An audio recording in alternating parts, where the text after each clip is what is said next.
Livro de Jó, capítulo de número 22, vamos ler a partir do versículo 21. Diz assim a palavra de Deus: Une-te, pois, a Ele, e tem paz, e assim te sobrevirá o bem. Aceita, peço-te, a lei da sua boca, e põe as suas palavras no teu coração. Se te converteres ao Todo-Poderoso, serás edificado. Afasta a iniquidade da tua casa, como pó, e o ouro de Ofim como pedra dos ribeiros. E até o Todo-Poderoso te será por ouro e por prata amontoada, porque então te deleitará do Todo-Poderoso e levantarás o teu rosto para Deus. Tu orarás a Ele e Ele te ouvirá, e pagarás as tuas promessas. Determinando tu alguma coisa, será feito, e a luz brilhará nos teus caminhos. Amém. Amém. As palavras que nós acabamos de ler veio de Elifaz, um dos amigos de Jó. Mesmo que Elifaz não compreendesse a causa verdadeira do momento que Jó estava passando, as palavras de Elifaz é uma palavra boa para quem entende o que está sendo dito, porque ele está a falar sobre, na minha visão, um dos mais importantes temas que o cristão precisa saber, e melhor se ele viver. Elifaz está falando da importância da comunhão da criatura com o seu Criador. Ele fala deste poder que a comunhão com Deus tem.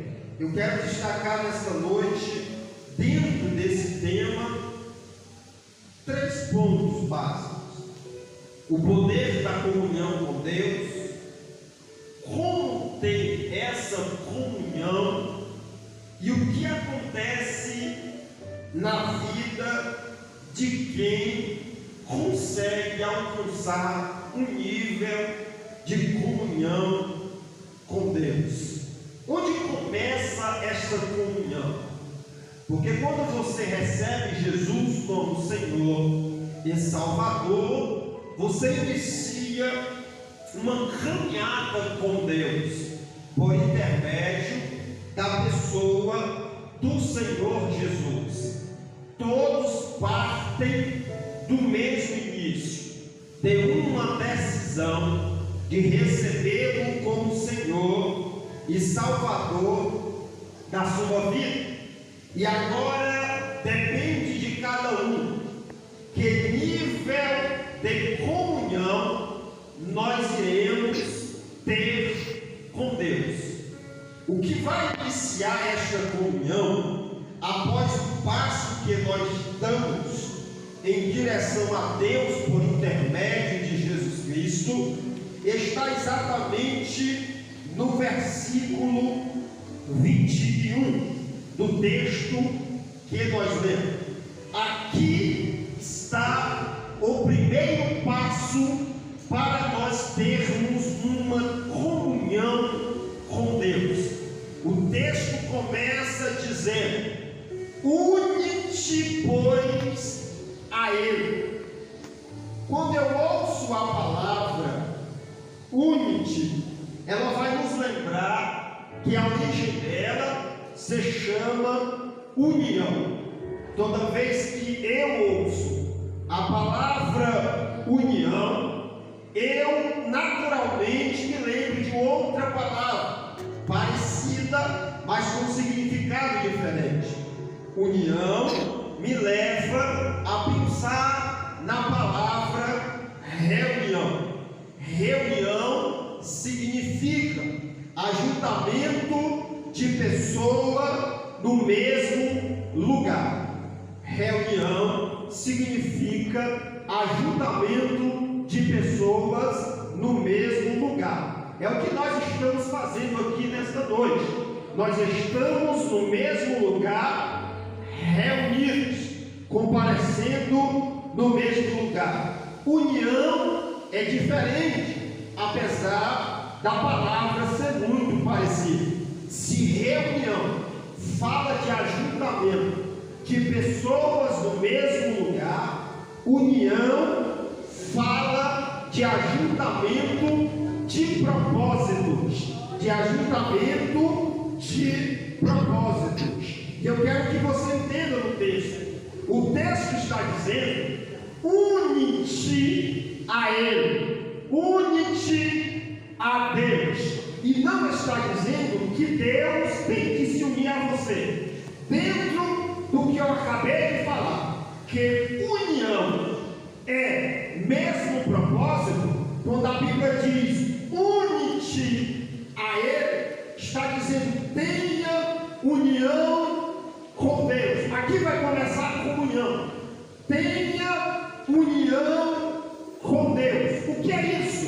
É eu viver os mesmos propósitos de Deus na minha vida. E para que eu viva os mesmos propósitos de Deus, eu preciso tomar uma decisão difícil. Eu preciso tomar uma decisão confrontante. Eu preciso tomar uma decisão que mexe comigo. Qual? Que para mim viver os propósitos de Deus, eu preciso abrir mão dos meus próprios propósitos. E aqui é que muita gente começa a ficar para trás, porque tem gente que diz: não, eu não vou abrir mão do meu sonho para viver o sonho de Deus. Eu não vou abrir mão dos meus projetos de adolescência e de infância para viver os projetos de Deus. E fica para trás, fica na igreja, vive uma vida comum. Mas tem alguém que é corajoso e diz: eu abro mão do meu sonho para viver o sonho de Deus. Tem gente que tem coragem e diz: eu abro mão dos meus propósitos para viver os propósitos de Deus. Porque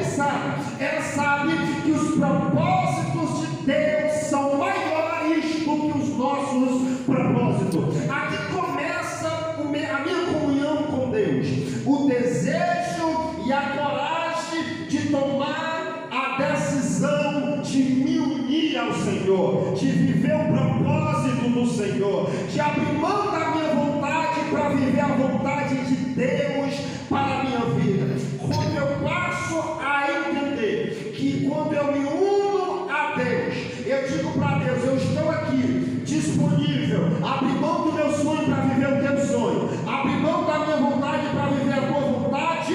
Eu estou dizendo para Deus: estou disposto a seguir a tua vontade, por mais que eu tenha que renunciar a minha. Jesus ensinou isso aos discípulos e ele disse: não é obrigação, é opcional. Em Mateus 16, 24, ele disse: quem quiser, opção, vim após mim, negue-se a si mesmo, tome a sua cruz e siga-me. Porque para viver os propósitos de Deus, para viver a vontade de Deus, tem que ter renúncia da nossa própria vontade. Jesus agora vai falar do mesmo assunto, mas agora ele não vai falar para ninguém. Ele não vai falar para os discípulos, ele vai falar agora para o próprio Deus. Em Mateus 26, 42, ele disse: Pai, se possível, passa de mim este cálice, mas se não é a minha vontade para ser feita, seja feita a tua vontade e não a minha. Jesus está vivendo, está se unindo ao propósito de Deus. Eu tenho uma vontade, mas se a tua vontade é outra, eu viverei a tua vontade na minha vida. E quando eu tomo essa primeira decisão, eu inicio a minha comunhão com Deus. Quando eu inicio a comunhão com Deus, a Bíblia diz no versículo 21 que eu tenho paz. Aqui está a evidência que eu estou unido com Deus, que eu estou vivendo o propósito de Deus, que eu estou vivendo a vontade de Deus. Eu tenho paz. O mundo pode estar em guerra, a vida pode estar caindo, pode estar um mar bravio, mas você encontra paz. Por quê? Porque você entende que a situação que você está vivendo não vai terminar daquele jeito, porque o final de quem vive o propósito de Deus tem escape de Deus para você, tem escape de Deus para a tua vida. O mar pode estar bravio, mas você encontra paz, porque você diz: eu abri mão da minha vontade para viver a vontade de Deus. E mesmo que na vontade de Deus eu tenha que passar algumas situações ruins, eu não vou me desesperar, porque eu tenho paz no meu coração. Eu estou dentro da vontade de Deus e o final vai dar tudo certo. Tem paz quem vive o propósito de Deus. O versículo 21 diz que no final você vai acabar tudo bem. Está dizendo o texto do versículo 21. Quando eu vivo o propósito de Deus, me uno a Ele, eu tenho paz em momento de guerra, porque eu sei que Deus está no controle. Eu estou vivendo a vontade dEle. Pode estar acontecendo algo ruim, mas eu fico em paz, porque a vontade de Deus é essa, e eu compreendo o porquê muita gente se foi da minha vida, o porquê muitas portas se fecharam. Eu entendo porquê coisas deram errado na minha vida, porque eu entendo tudo isso com a paz, porque eu sei que é a vontade de Deus. Aí o texto diz: e você viverá o bem. Vai acabar bem no final. Pode estar em guerra, mas vai acabar bem na tua vida. Pode estar dando errado hoje, está dentro da vontade de Deus, vai acabar bem. Você viverá o bem de Deus na sua vida. A comunhão, ela se inicia quando você decide abrir mão da sua vontade para viver a vontade de Deus. Versículo 22. Porque não adianta iniciar uma comunhão com Deus se você não manter-se em comunhão com Ele. Não adianta começar se você não vai terminar. Pastor, eu iniciei a comunhão, eu decidi abrir mão da minha vontade para viver a vontade de Deus. Posso estar em guerra, mas eu estou em paz, porque eu sei que no final vai acabar bem. E o que é que eu tenho que fazer? Continuar na comunhão com Deus. Você tem que manter a comunhão. Olha o que a Bíblia diz no versículo 22. Como é que eu mantenho a comunhão com Deus? Aceita, peço-te, a lei da sua boca e põe as suas palavras no seu coração. Como é que eu mantenho a minha comunhão com Deus? Se a comunhão inicia no viver a vontade de Deus e não a viver a minha, como manter a comunhão? O texto diz: aceita. E o texto termina dizendo: guarda estas palavras no teu coração. Toda vez que você ouvir na Bíblia essas palavras no teu coração, você entende que a Bíblia não está falando desse coração, porque esse coração, quando bate, ele tem uma finalidade: transmitir vida para os órgãos internos. Quando ele bate, ele distribui o sangue, e o sangue dá vida para todos os órgãos. Mas quando a Bíblia fala de coração, ela não está falando deste órgão que pulsa sangue e transmite vida por dentro. Quando Deus e a Bíblia inteira fala de coração, ela está falando de outro órgão que nós temos, tão importante quanto o coração, que é da vida por dentro. Porque este coração, que eu chamo de um segundo coração, que o ser humano tem, ele não transmite vida por dentro, ele transmite vida por fora. Eu estou falando da atividade cerebral. A atividade cerebral, ele mantém o corpo externo vivo. É através da atividade cerebral que você fala, que você consegue compreender, que você tem aí qualquer início de atitude. Para mim levantar a mão, eu preciso que o meu cérebro primeiro mande a informação para o meu corpo. Para mim levantar o pé, eu preciso da atividade física. Ou se você já ouviu falar de morte cerebral, você compreende que o corpo de fora não se mexe, que o corpo de fora não tem movimento, não tem olho, não tem boca, não fala, morreu por fora. Quando há uma morte cerebral, pode ter certeza que há uma morte no corpo externo e não tem como prolongar a vida e manter a vida ali através da máquina. O que eu quero dizer para você é que quando a Bíblia fala que coloca as palavras no teu coração, ele vai falar de algo fundamental que nós percebemos no corpo externo. O que? As obras.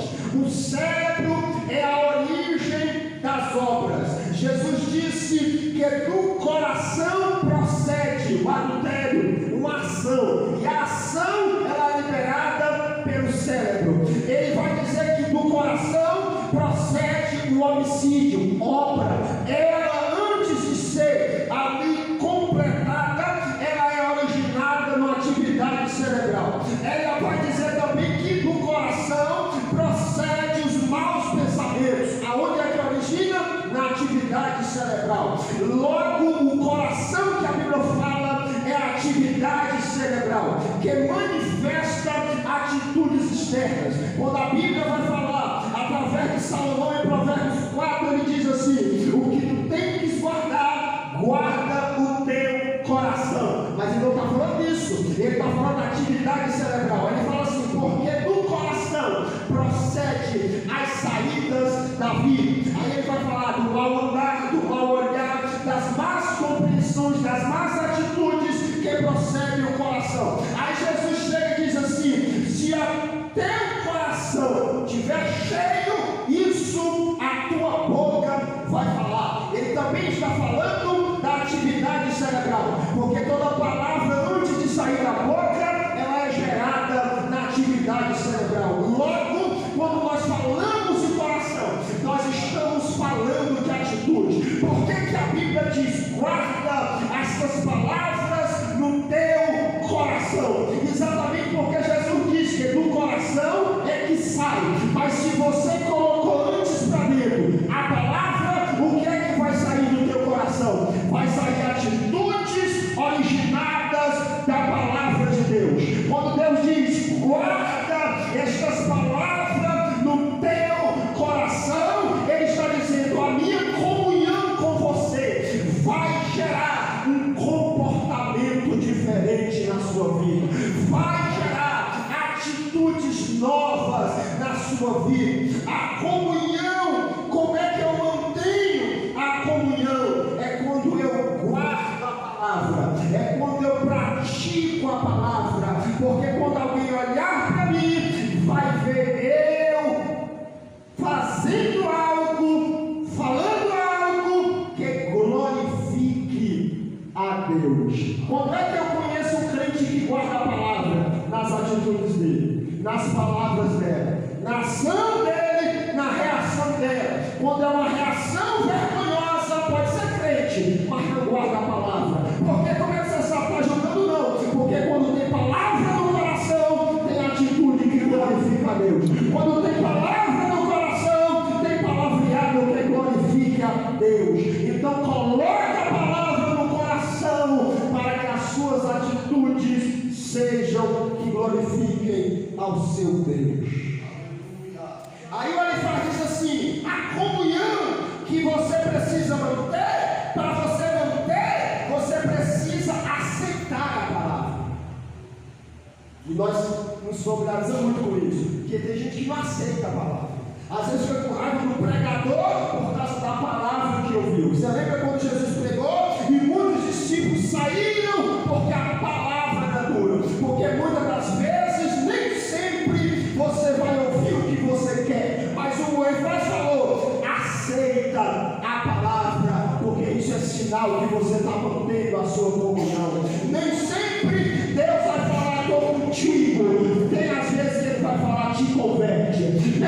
tempo ele vai falar: vai na tua força, Gideão. Tem dia que ele vai falar duro para te recalcitrar contra os aguilhão. Quando você recebeu uma palavra dura, agora ele está dizendo: aceita, porque é prova que você tem a sua comunhão.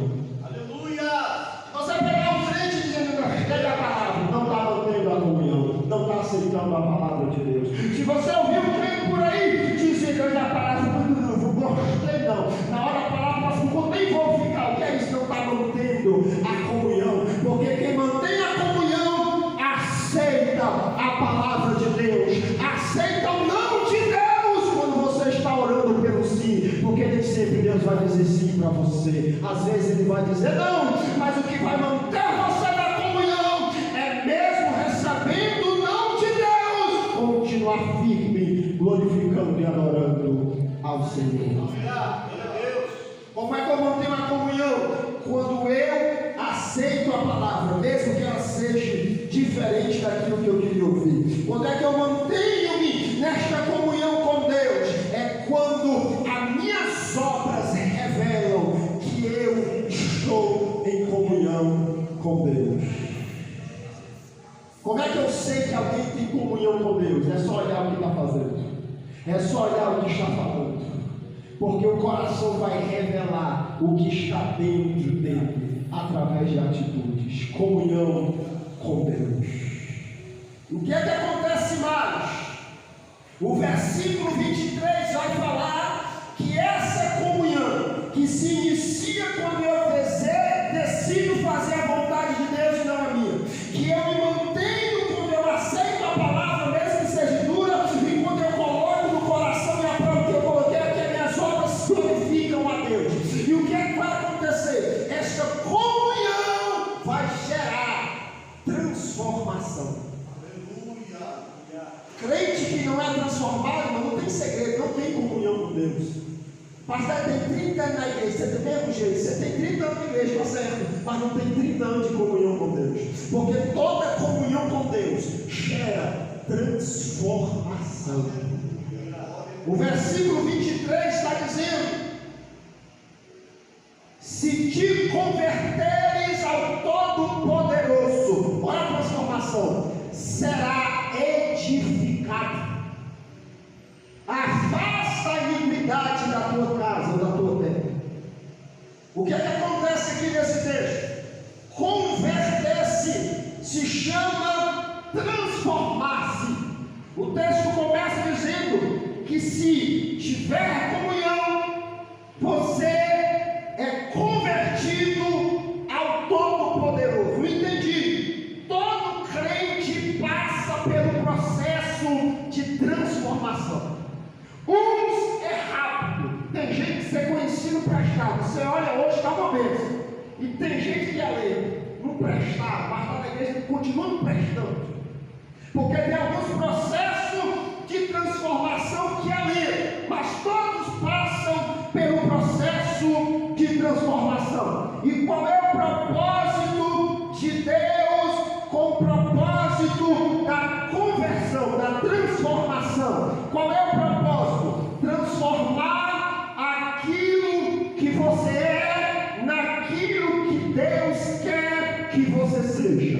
É isso que é o processo de conversão, de transformação, é a finalidade final. Ele quer que você seja aquilo que Deus desenhou para você, que Deus escreveu para você. Você vem do mundo de um jeito, vem para cá e inicia o processo de transformação. Volto a repetir: uns demoram, outros são mais rápidos. Pastor, por que uns demoram? O versículo ainda diz no final: afasta a iniquidade. Ele está dizendo que tem gente que no processo da transformação afasta de si um erro repetitivo.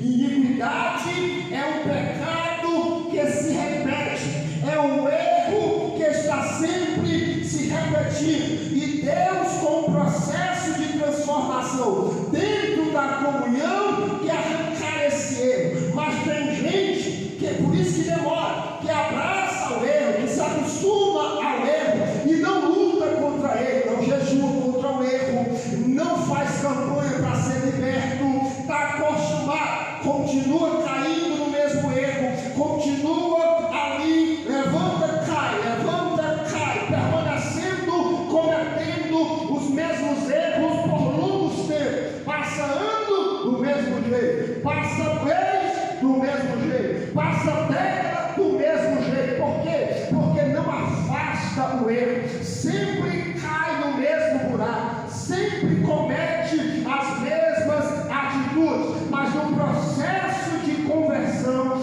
de transformação, Deus está nos ensinando que dentro da comunhão nós temos a oportunidade de dizer: não quero mais cometer esse erro, caí no passado várias vezes, mas dessa vez eu não quero. Você lembra o que está escrito no Salmo 40? Há um erro repetitivo ali. Ele está dizendo ali que clamei ao Senhor com paciência, eu clamei a Deus e Ele ouviu o meu clamor. Olha o meu repetitivo. Ele me arrancou de um charco horrível de lodo. Ele levantava e caía, ele levantava e caía. Aí ele está dizendo: mas eu clamei com paciência do Senhor e Ele ouviu. Ele me arrancou do charco horrível de lodo e Ele firmou os meus passos na rocha e colocou um novo cântico na minha boca.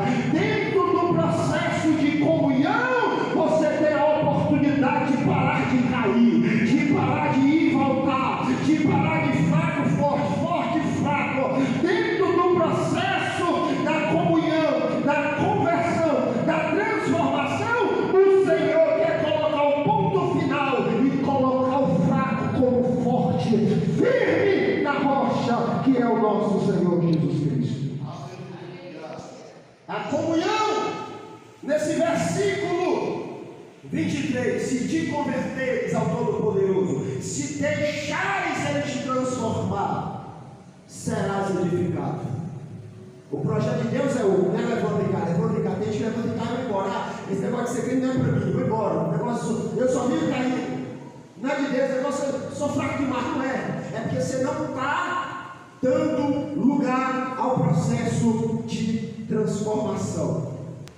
Quando eu inicio a comunhão, vivendo a vontade de Deus e não a minha, quando eu mantenho, aceitando a palavra, mesmo que seja dura, e aguardando no coração, prática, e eu mantenho este processo, eu inicio aqui dentro da comunhão a transformação. É que é o momento que você é liberto, transformado. Começou todo mundo ali no mesmo início. Aí dentro desse processo, alguém vai criando forma de vaso, alguém vai criando forma de homem de Deus e mulher de Deus. Vai ter uma transformação, firmeza. Agora o que vai acontecer? Quando você faz a vontade de Deus, quando você aceita e pratica a palavra, quando você entra e vive o processo de transformação, você é edificado. E após a edificação, a Bíblia vai dizer aqui, haverá resultados da sua comunhão. E qual é o resultado da comunhão? Versículo 24. Olha o resultado da comunhão. O que é que essa comunhão gera? A Bíblia diz: amontoarás ouro como pó, ouro de Ofir como pedras dos ribeiros, até o Todo-Poderoso te será por ouro e prata amontoado. Ouro fala de bênção material, o Todo-Poderoso como ouro amontoado fala de bênção espiritual. A comunhão, ela não só gera bênçãos materiais, como também ela gera bênçãos espirituais. Amontoarás o ouro como pó, e amontoarás o Todo-Poderoso como ouro na sua vida. A presença de Deus vem dentro da comunhão, como as bênçãos materiais também vêm dentro desta comunhão com Deus.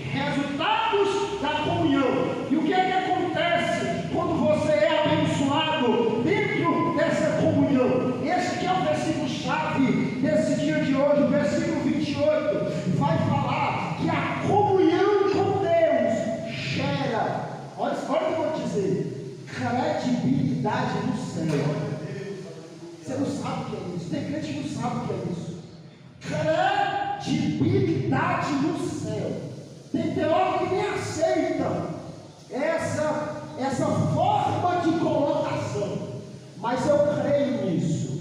Crente que tem comunhão gera credibilidade no céu. Você já se perguntou por que as pessoas pedem oração a crente? Hoje está funcionando não, está errado alguma coisa. Mas antigamente, sabe por que as pessoas pediam oração? Porque quando o crente orava, acontecia milagres. Na hora, ora por mim que eu estou doente. Aí o crente orava, estava curado. Ora por mim para a porta abrir. O crente orava, na hora. No outro dia, a porta abriu. Aí ouve-se o costume, foi passando. Aí você ouve hoje as pessoas vão pedir oração aos crentes, porque tem essa história, essa fama do passado, que quando se pedia oração, havia uma credibilidade na igreja tão grande que Deus operava na hora. Credibilidade, olha o que a Bíblia diz aqui, que essa comunhão com Deus vai gerar. O preço não é fácil de viver a vontade de Deus e não a minha, não é fácil, mas se você pagar esse preço, se você pagar o preço de guardar, aceitar a palavra de Deus, mesmo que seja dura, de guardar no teu coração, se você pagar o preço para viver uma transformação de Deus, você vai viver bênçãos materiais e bênçãos espirituais. Não só isso, se você manter a comunhão, você alcança um nível tão alto que haverá credibilidade no céu.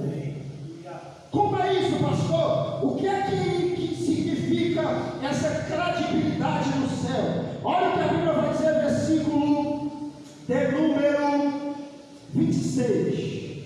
Porque então te deleitarás do Todo-Poderoso. Isso aqui é a primeira característica de quem alcança credibilidade no céu. Ele deleita do Todo-Poderoso. Sabe o que é deleitar? É ficar em paz, desfrutando de Deus. E olha a versão, Todo-Poderoso, o Deus que tem todo o poder. Quando você alcança o nível de credibilidade, o mundo vai estar caindo, acabando, você está em paz, deleitando. Por quê? Porque o meu Deus tem todo o poder. Mas está dando tudo errado. Calma, o meu Deus tem todo o poder. O que é isso? Deleitar. É um nível de credibilidade que você sabe que na hora que você dizer Deus vai dizer o que foi. Está escrito? Esse nível é tão profundo que a Bíblia diz: deleitarás o Todo-Poderoso. Olha o que ela diz: levantarás o teu rosto para Deus, orarás a Ele. E o que é que vai acontecer? Ele vai te ouvir. Esse nível é muito forte. Por isso que antigamente você orava por mim, e o crente que tinha idade orava, e na hora Deus respondia. Eu quero esse nível de credibilidade. Quem quer com Deus? O nível de você. Olha o versículo só, por isso que a gente vai chegar lá. Determinando tudo, algum negócio acontecerá. Eita, credibilidade com Deus. Deus estiver comigo aqui nessa noite. Eu quero esse nível de comunhão. Quem quer? Fica de pé, fica de pé. Mas é um preço alto. Abrir mão da minha vontade para viver a vontade de Deus. Nem todo mundo consegue. Aceitar a palavra, e às vezes é dura sem se irritar. Guardar o coração para ter atitudes que glorifiquem a Deus na hora das afrontas. Viver a transformação. Esse negócio de dizer, eu sou assim, eu não é assim, deixa disso. Mergulha no mar da transformação de Deus. Queira ser alguém melhor do que você é hoje. Não repita os erros do ano que vem. Não repita os erros de 2026. Algo precisa mudar. Hoje você precisa decidir que tipo de nível você quer viver de comunhão com Deus. Eu quero viver o nível de dizer assim: se levanta o seu rosto para Deus, e Deus está se olhando para você. Diga, meu filho, o nível de comunhão maravilhoso. E você, Senhor, faz isso. E Deus faz assim, já fiz. Quem nunca ouviu alguém dizer no passado, eu orava tanto, que quando eu pedia a Deus alguma coisa de manhã, à tarde chegava na minha porta. Quem já ouviu um testemunho desse?